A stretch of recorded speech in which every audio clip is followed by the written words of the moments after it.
Penguin Random House Audio presenta Abejas Grises, de Andrei Kurkov, narrado por Eugenio Barona. 1. El frío despertó a Sergei Sergeich sobre las 3 de la madrugada. La estufa tipo salamandra, que él mismo se había fabricado fijándose en una fotografía de la revista Mi Bella Dacha, con su puertecita de cristal y sus 2 hornillas, había dejado de dar calor. En los cubos de hojalata que estaban al lado no quedaba ya nada. Sergei bajó la mano hacia el que tenía más cerca y los dedos solo palparon polvo de carbón. «Magnífico», protestó somnoliento.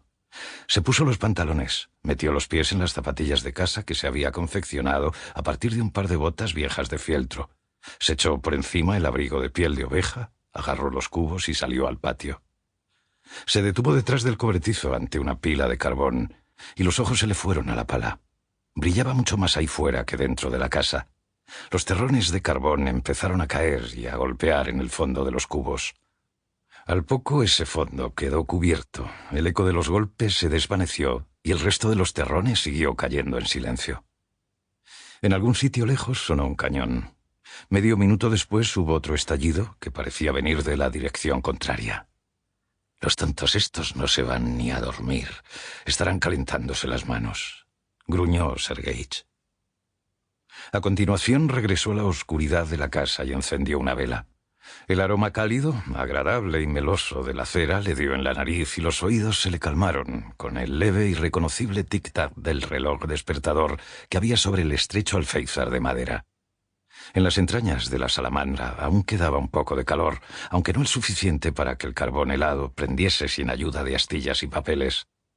Cuando al fin las largas y azuladas lenguas de fuego comenzaron a lamer el cristal manchado de humo, el dueño de la casa volvió a salir al patio. El ruido del bombardeo lejano, casi inaudible en el interior de la vivienda, llegaba entonces hasta los oídos de Sergeich procedente del este. Sin embargo, al poco, otro sonido más próximo llamó su atención. Se paró a escuchar bien y oyó un coche que pasaba por una calle cercana. El vehículo recorrió cierta distancia antes de detenerse. En el pueblo solo había 2 calles, una con el nombre de Lenin y la otra con el de Taras Shevchenko, aparte de la travesía Iván Michurin. Sergeich vivía en la calle Lenin, en un aislamiento que no le generaba ningún orgullo. Eso significaba que el coche había transitado la calle Shevchenko. También allí quedaba solo una persona, Pashka Yemlenko, que se había jubilado anticipadamente como Sergeich. Los 2 hombres tenían más o menos la misma edad y habían sido enemigos desde los primeros días de escuela.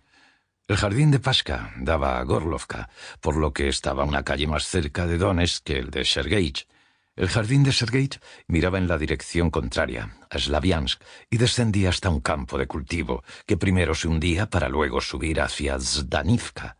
En realidad, desde el jardín no se veía Zdanivka, que quedaba oculta tras un montículo de tierra, pero sí se oía a veces al ejército ucraniano, que había cavado refugios y trincheras en ese montículo. E incluso sin oírlo, Sergeich era consciente en todo momento de su presencia. Estaban allí, en sus refugios y trincheras, a la izquierda de la plantación forestal y del camino de tierra por el que antiguamente pasaban tractores y camiones.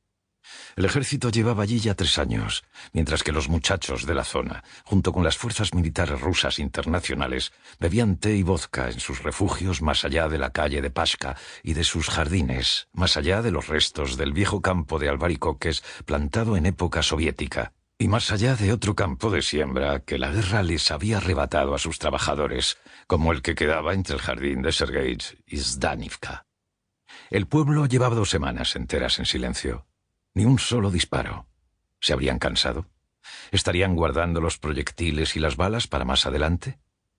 A lo mejor no querían molestar a los 2 últimos residentes de Malaya, Starogaradovka, que se aferraban a sus casas con más tenacidad que la de un perro a su hueso favorito.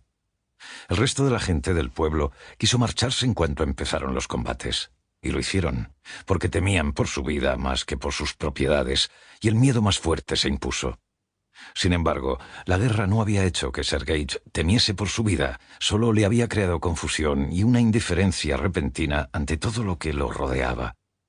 Era como si hubiese perdido todos sus sentimientos, todos sus sentidos, salvo uno, el sentido de la responsabilidad. Y ese sentido, capaz de generarle una preocupación horrible Sample complete. Ready to continue?